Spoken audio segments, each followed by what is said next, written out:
ठीक है जी, बात बता दी क्लियर। अब दूसरी बात सर, वैकेंसी कितनी आएंगी?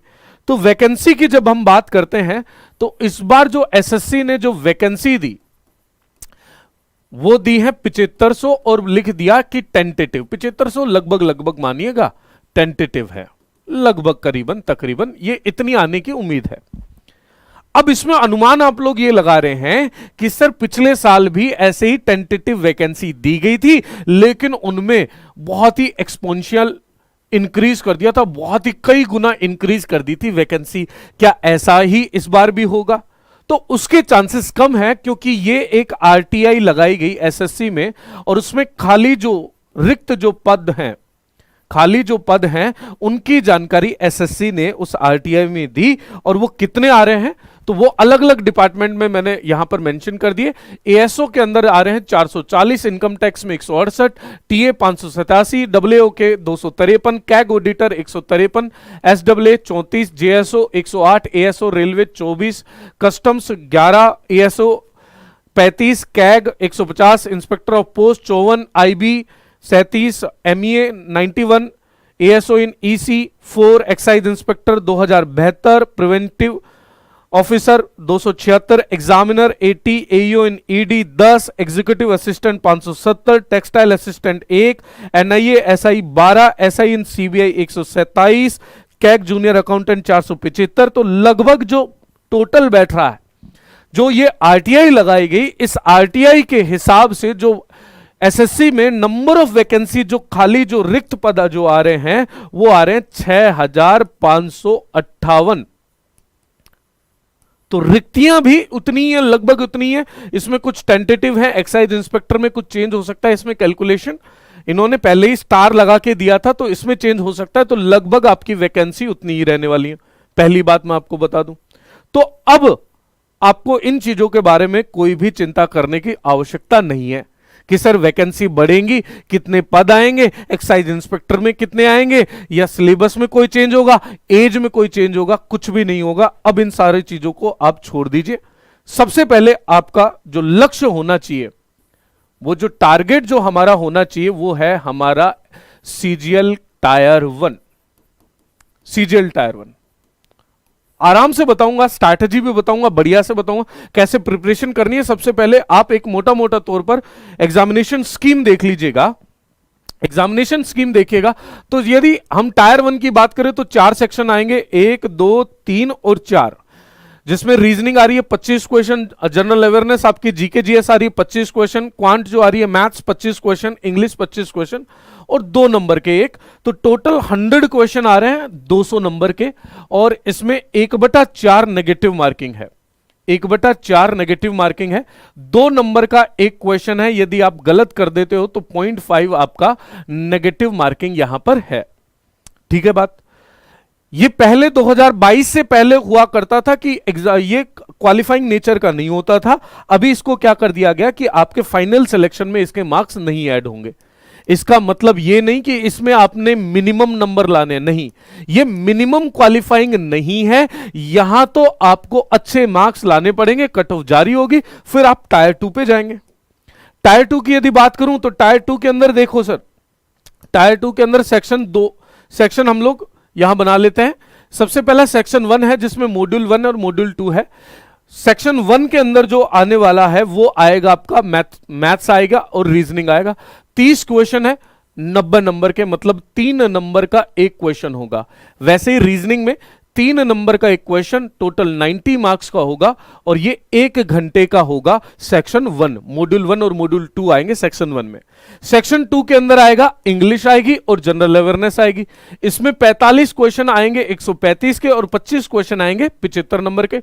वही 3 नंबर का एक क्वेश्चन, 1 घंटा इसके लिए मिलेगा। फिर सेक्शन 3 के अंदर है कंप्यूटर नॉलेज टेस्ट होगा, ये क्वालिफाइंग है। इसमें 20 क्वेश्चन आएंगे 60 नंबर के, ये 15 मिनट में करने पड़ेंगे 20 क्वेश्चन। फिर मॉड्यूल 2 जो होगा सेक्शन 3 का, उसमें डीएसटी आपसे करवाया जाता है, 2000 की इंप्रेशन करवाए जाते हैं 15 मिनट के अंदर। ठीक है, ये बाकी डब्ल्यूओ वाली पोस्ट वगैरह के लिए, स्टैटिस्टिक्स और फाइनेंस एंड इकोनॉमिक्स के लिए ये आपको पता ही है, पहले भी पता होगा। अब सर बात ये आ जाती है कि सर 100 डेज हमारे पास मोटे मोटे बचे हैं, 100 दिन बचे हैं। कितने दिन बचे हैं? 100 दिन बचे। 100 दिन में देखो, यदि आप पुराने छात्र हो, ओल्ड स्टूडेंट हो, आपने पहले तैयारी कर ली है, आपने पहले पढ़ाई कर ली है, तो उसके लिए आपको क्या करना पड़ेगा? उसके लिए आपको सिर्फ और सिर्फ मॉक टेस्ट लगाने हैं। क्या लगाने हैं?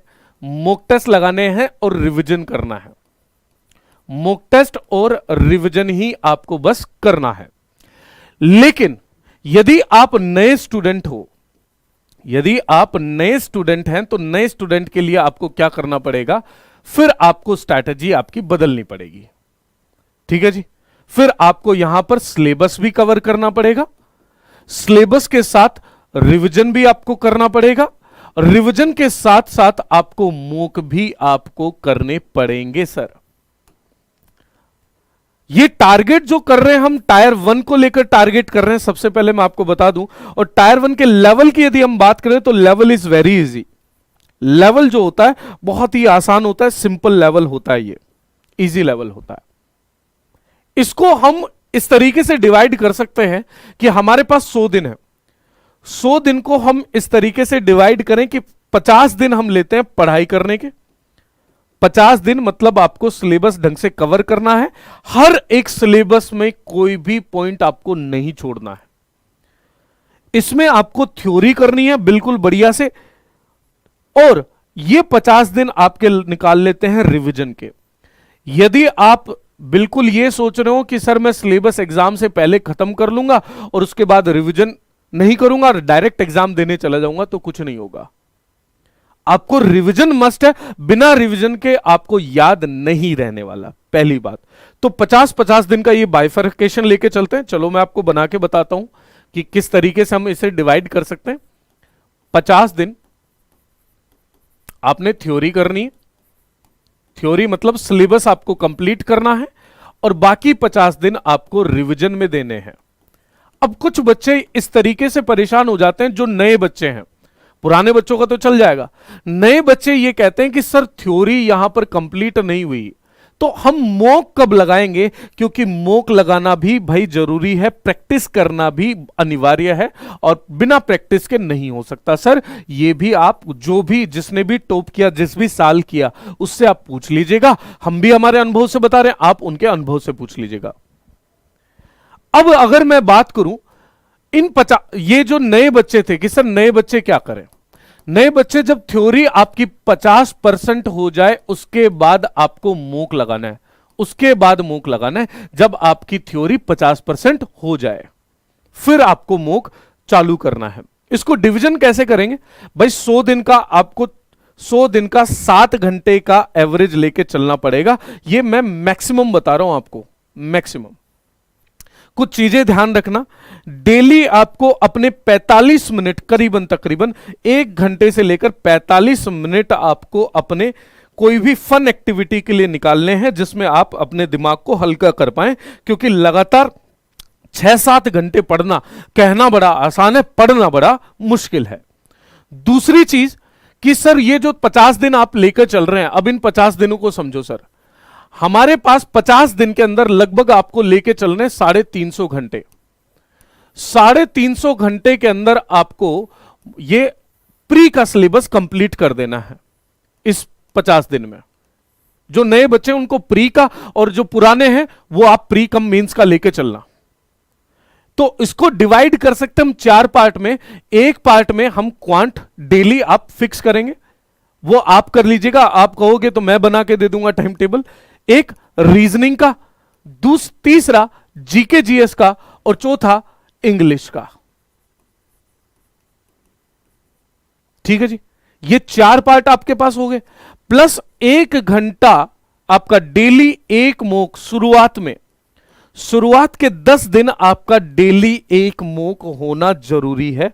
ये नहीं हो रहा है तो गंभीर सिचुएशन है। यदि नए बच्चे हो तो आप टॉपिक वाइज जो भी आपने पढ़ा है उसके टॉपिक वाइज क्वेश्चन लगाइए। कहां से लगाओगे, कैसे लगाओगे? तो दुनिया में हजारों टॉपिक वाइज क्वेश्चन आपको मिल जाएंगे। ढूंढने जाओगे, एक ढूंढोगे, हजारों मिल जाएंगे।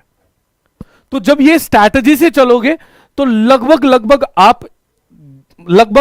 आपने 2 घंटा दिया मैथ्स को, आपने 1 घंटा दिया रीजनिंग को, और यहां पर इंग्लिश को दे दिया आपने 1 घंटा, इंग्लिश को दे दिया और 1.5 घंटा आपने किसको दे दिया, जीके को दे दिया, क्योंकि सिलेबस बड़ा वास्ट है, करंट अफेयर्स कहीं से भी पूछ लेता है।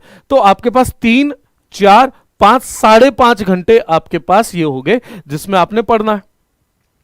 45 मिनट आपने ब्रेक लेना, फन एक्टिविटी जिसमें भी आपका मन लगता हो, जिम जाने में लगता हो, जिसमें भी लगता हो, और उसके बाद आपको एक मॉक टेस्ट लगाना है। तो डेली 7 घंटे आपके हो गए और इस हिसाब से 350 घंटे आप अचीव कर लेंगे। उससे अगले 50 दिन के अंदर सिर्फ और सिर्फ रिवीजन करना है। रिवीजन करने की सबकी अलग स्ट्रैटेजी होती है, कोई लिखकर करता है, कोई बोलकर करता है, कोई सुनकर करता है। तो उस हिसाब से अपना प्लानर बना लीजिएगा। 100 दिन में प्री निकालना कोई बड़ी बात नहीं है, निकल जाएगा और बहुत ही आसान लेवल होता है। तो यह है स्ट्रैटेजी 100 डेज की कि किस तरीके से आप इसको अचीव कर सकते हैं। बाकी रही बात एज से रिलेटेड, वो मैंने आपको बात बता दी है। इसके अलावा मैं आप लोगों को यह भी बता दूं कि जो बच्चा नया है, बिल्कुल ही फ्रेश है, तैयारी करना चाहता है, उस बच्चे के लिए आपको बता दें सर, एसएससी सीजीएल में हम लोग आपके लिए क्या कर सकते हैं। तो देखो, हम लोग आपकी जैसी क्लासेस चल रही हैं वह तो चल ही रही हैं। इसके अलावा एसएससी सीजीएल के टायर 1 और टायर 2 को टारगेट करते हुए, टायर 1 प्लस टायर 2 को टारगेट करते हुए एक बैच आया है, सूर्या बैच। एक बैच है सूर्या बैच। अच्छा लगे लेना, नहीं अच्छा लगे मत लेना। इसकी डेमो क्लासेस देख लेना। प्राइसेस बड़ी लो हैं। टायर 1 टायर 2 लगभग 650 घंटे की टोटल क्लासेस होंगी और इसकी प्राइस लगभग 899, मात्र 899 है। यदि लगता है, आपको लगता है कि हम आपकी सही मदद कर पा रहे हैं, सही दिशा निर्देश दे पा रहे हैं, तो लेना। आप पर कोई दबाव नहीं है। मन करता है आपका यूट्यूब पर पढ़ने का, यूट्यूब पे पढ़िएगा। मन करता है किताब से पढ़ने का, किताब से पढ़िएगा। मन करता है आपका ऑफलाइन, जहां मन करे, क्योंकि ये आपके सिलेक्शन की बात है। मैं यहां पर कोई भी प्रेशराइजेशन नहीं कर सकता और करना भी नहीं चाहिए। ये बात रह गई। और जो बच्चा 12th वाला है, जिसके पास टाइम है कि भाई 12वीं पास करिए सर, मैं एसएससी को किस तरीके से देखूं, तो बच्चा आपके लिए है एसएससी महापैक। एसएससी महापैक 1 साल में, ये एसएससी महापैक होता है 1 साल के लिए। 1 साल में एसएससी से रिलेटेड जितने भी आपके कोर्सेज आएंगे, जितने भी पेड कोर्सेज आएंगे, 1 रुपया नहीं देना पड़ेगा। सिर्फ आपको इसका देना पड़ेगा 1499 रुपए, जो पहले 1999 हुआ करता था। अभी 15 अप्रैल तक, 15 अप्रैल तक ये प्राइसेस 15 अप्रैल तक हैं। ठीक है जी, तो वो कर सकते हैं। ठीक है जी। पोस्टर लाना मैं भूल गया था, वरना मैं पोस्टर से बता देता। अब मेरा मन करा कि ठीक है, ये भी मेरे को बता देना चाहिए, तो मैंने ये बता दिया। बाकी आपकी कोई भी डाउट हो, कोई भी समस्या हो, कहीं भी कोई दिक्कत आ रही हो, लिख भेजना, नीचे कमेंट कर देना, मैं अगले सेशन के साथ आ जाऊंगा। ठीक है जी। बाकी मैंने जहां तक है, मैंने मेरी जांच परख से बहुत ही सही बात और आपको बताने की कोशिश करी है एज वाले मामले में। बाकी और भी एज से संबंधित कोई बात हो, कोई और भी कोई जानकारी मार्केट में हो, या एसएससी ने कोई नोटिफिकेशन जारी कर दिया हो एज से रिलेटेड, तो आप मुझे जरूर बताइएगा। ठीक है, तो चलिए मिलते हैं आपको अगली क्लास में। तब तक के लिए अपनी तैयारी पर डटे रहिएगा, लगे रहिएगा, क्योंकि तोड़ेंगे नहीं जब तक छोड़ेंगे नहीं। थैंक यू सो मच, धन्यवाद, बाय बाय, जय हिंद।